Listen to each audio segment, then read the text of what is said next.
Happy 500 subs, guys!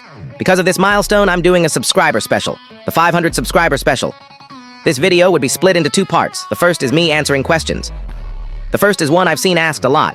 What is Izanagi? It's a reasonable question since it's literally called Izanagi. To not spoil the plot of Izanagi, I'm going to explain it in a general sense. Inside Izanagi, there are weapons and abilities named after things from religion and mythology. One of them is Quailoth, the ability of one of my MCs called Kuro. Moreover, just to add one more thing, but for certain languages like Japanese and French, the name changes to Jesus, not through translation. Think of it like a naming difference you can see with some series. With this, I think you can infer perfectly what Izanagi might be. Next is a question from Raphael, and it's, who so far has been your favorite character to create? Which I'm fusing with Rarara's, as I think it would allow me to get out of this situation of picking a favorite child. For design, I have to guess it's Sia, as she is really one of the only characters where I outright state that she wears very unique clothing, and I think it separates her from most characters. Next is character arc, and for this one, there are so many I can pick from, but I pick Furling due to how he rises up. To give you a rundown, Furling is a kid that Kuro takes care of at both of their lowest points in life, and because of each other's outlooks on life, both of them ended up growing with the first one to grow. Being Furling as through Kuro, he is actually able to attain confidence, smarts, and later power. Going from someone who was powerless against the world to someone who is able to grasp his own fate in the palms of his hands. He also becomes Kuro's son in a way which I think is pretty cute due to the fact that even though they aren't related, they are still so similar. Like father, like son. It also separates it from Kuro's relationship with his father, as both of them are complete opposites, which helps to show that it's not genetic connection which makes a family, it's physiological. For personality, I have to pick 3 characters. I'm sorry, but I can't pick one, and these are just the ones off the top of my head. All these characters make me laugh when thinking about them.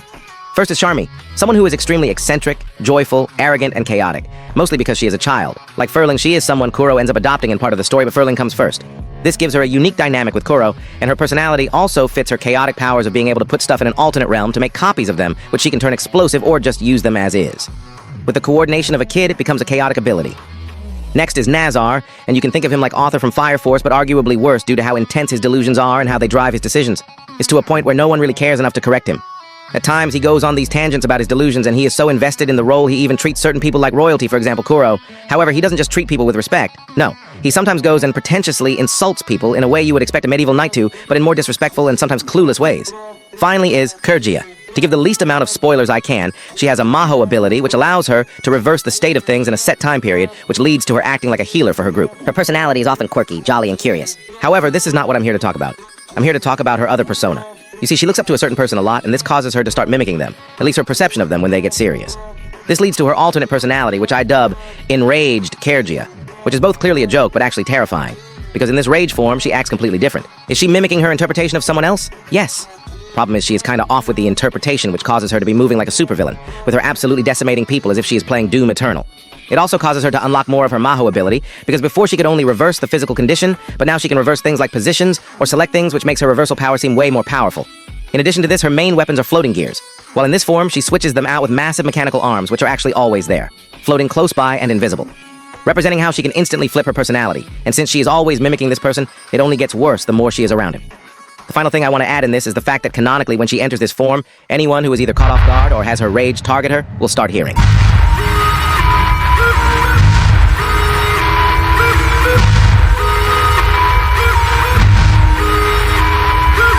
Why?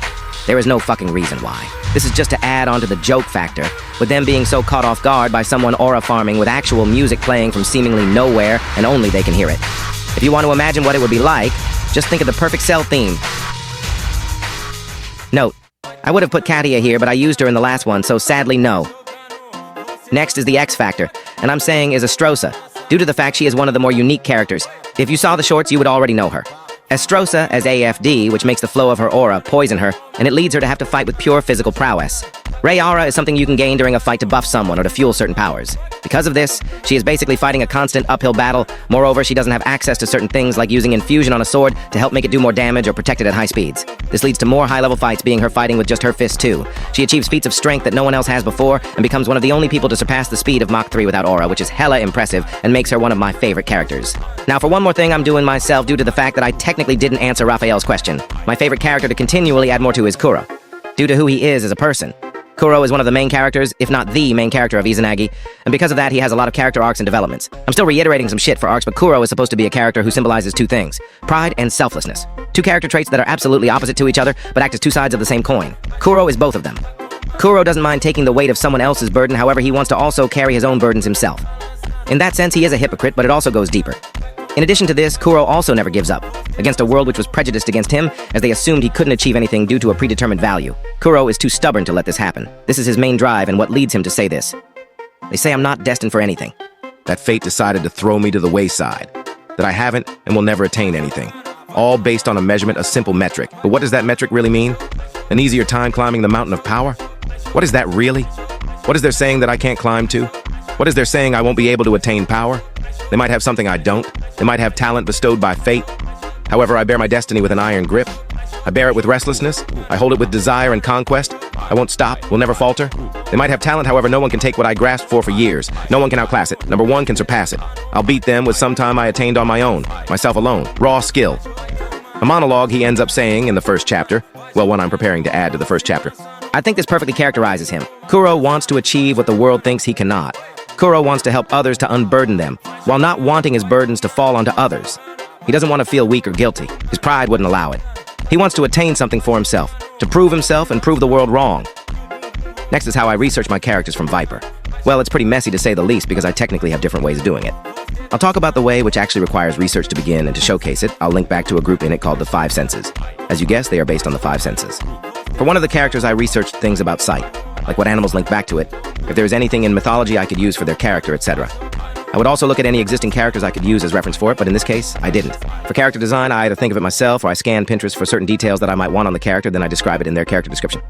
Sometimes I'll later get more ideas for a character, which causes me to remake their character profile with these details. Let's take a break from Izanagi and see the questions from Foot Fungus. The current mangas I'm reading are Hunter x Hunter, Plaything, Witch Hat, Atelier, and Love Come Quest. Next is Samuel's onslaught of questions. First is probably either Ashley or Momae.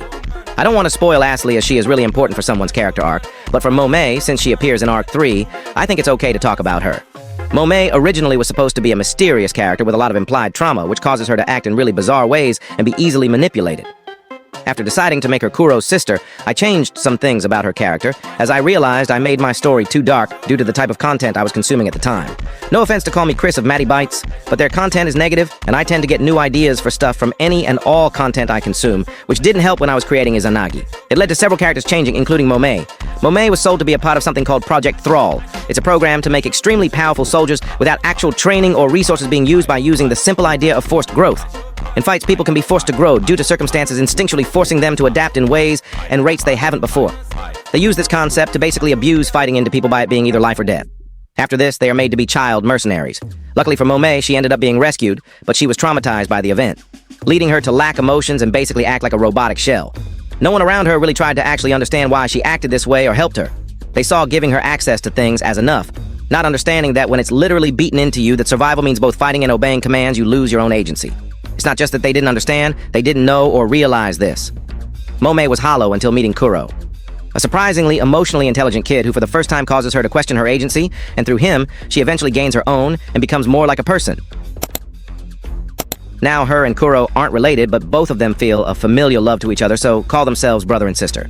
This is also why at times she seems to have a brother complex, as she genuinely sees Kuro as someone who deserves all the respect in the world, which is ironic due to how his soul density affects his social status to others. This makes them opposites as Kuro wants to attain power, so he isn't judged while Momae was forced into attaining power, and this power should give her the right to judge whoever she wants, but the thing is, she doesn't fit the mold. People of their strength typically would judge people by. She judges people by feelings. Second is, if I know how it's gonna end. Yes, definitely. By this, I mean I know what the final arc is going to be like, but not exactly what's happening in something like an epilogue or like the true conclusion.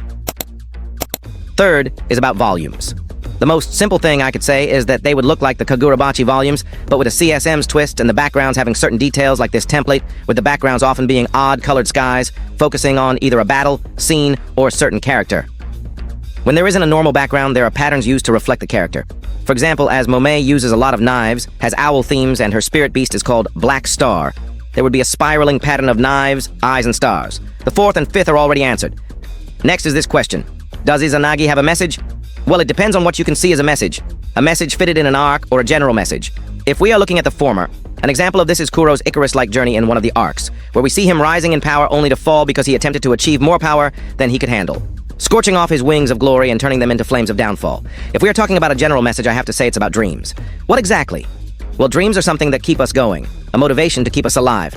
Without dreams, we are hollow. Without aspirations, we are hollow. However, if your desire is destructive, if you throw away anything, if you forget about yourself and others, if you lose yourself to desire, you will lose all chance to attain your dreams and you will fall. Some dreams are impossible, but they are able to still give us drive. It's a balance of not giving up and insanity. That's all the questions I've gotten so far. If I get more in the comments, I'll either answer them there or save them for the next Q&A. Also, I want to clarify something for the next Q&A. I'm planning to use a feature Google has next time instead of using these posts. I think it would make it easier for people to ask questions. So now with all the questions out their way, let's actually use this subscriber special to give some important pieces of information. As you may know, 90% of my channel is about me writing my manga Izanagi, and I want to tell you exactly what I plan to actually release it, plus what else I want to do with it. First, I want to reiterate something. I physically can't draw, so I plan to hire artists. Moreover, just because I'm calling it a manga or novel doesn't mean it matches them at all.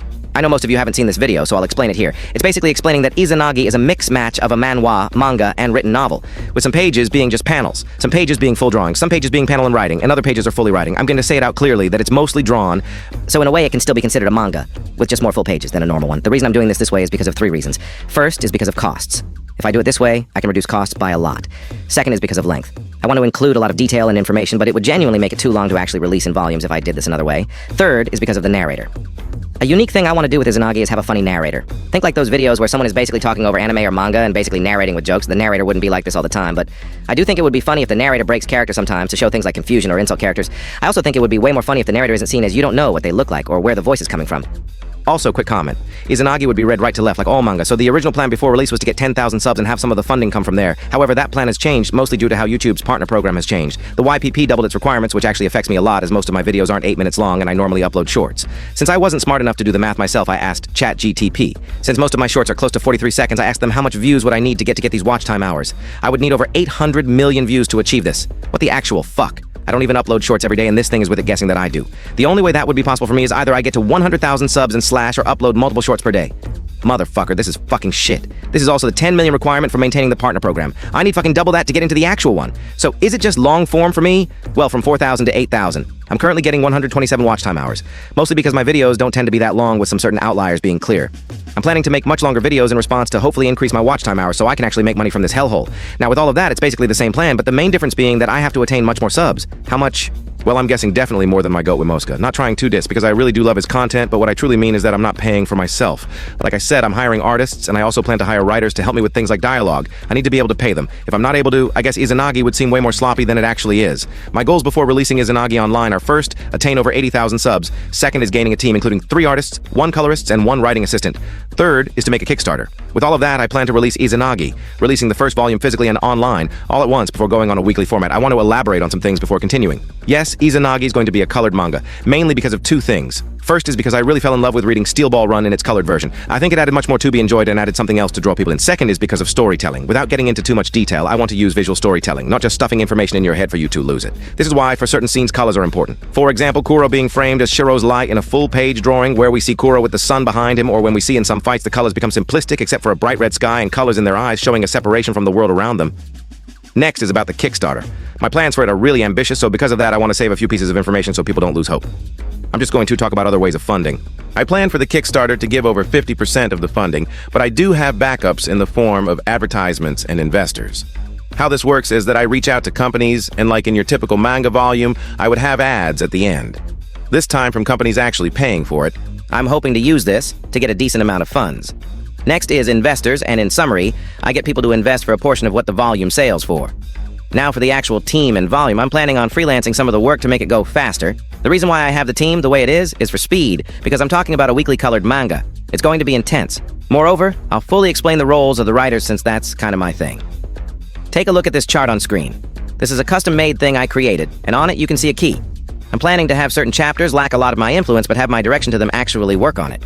This is because of certain things like dialogue, heavy chapters. It's still my plan, so it's kind of still my work, but I do plan to add credits, including specific credits on what chapters they worked on. To maintain consistency, I plan to create something called the Izanagi Commandments. I know it's a corny name, but what it is basically an explanation of the art style, certain writing decisions, and how certain characters act. For example, how Shiro tends to swear a lot, of how Kuro sometimes talks in poems as he is a poet. This helps keep the story and characters consistent, and will also help when I try to expand Izanagi out in the future. Back to art style, I want to elaborate on that. Since I can't draw, I can't really make my own art style, but I can give examples of what it would look like. Think of JJK's anime art style, but more stylized with things like sharper or rounder features, characters' eyes being slightly taller to contain more details, and certain body proportions being unusual because these aren't humans. Moreover, an emphasis on character art to really get down the extreme, exaggerated expressions. Think like in Avatar: The Last Airbender. I think with these combined things, I think I could get something unique. Moreover, for any chibi scenes which you might see, instead of that you would use the panty and stocking art style, because I can't lie, I really like it with how sharp it is compared to the extreme roundness of chibi. I think using it would give another way for this to stand out. So with all of this, I think it could call for a cool style difference when compared to other novels, especially with how I'm framing things like panels. I don't have that high of expectations for the first volume, but I'm guessing it would sell like 5,000 copies, which if it actually did, would make me extremely happy and excited for the future, because it's only up from there. Now, if we're talking about animated release, I'll first build up my own animation studio called QNA to give myself full creative control. This would be more expensive, but with my own plan for this, I think we would be Gucci. I plan for there to be a production director and animation director. The names are self-explanatory, and I'll act like the chief director. A unique thing I'll probably do is to make QNA its own YouTube channel so we can test out short films to test the teams and my own capabilities, which eventually lead up into an actual film, not an Izanagi one. The reason why I'm doing this is so that when we eventually do release Izanagi, we are quite ready and would have already learned from our mistakes. During this time, I would expect to increase in subscribers, especially because I got my own series out, leading to me using it to get funding and some other things as well, like a deal with Netflix. This deal is basically exclusivity to stream Izanagi for the next 5 years in exchange for X amount of money, and I want this money to be enough to cover a lot of the costs for arcs 1 to 4.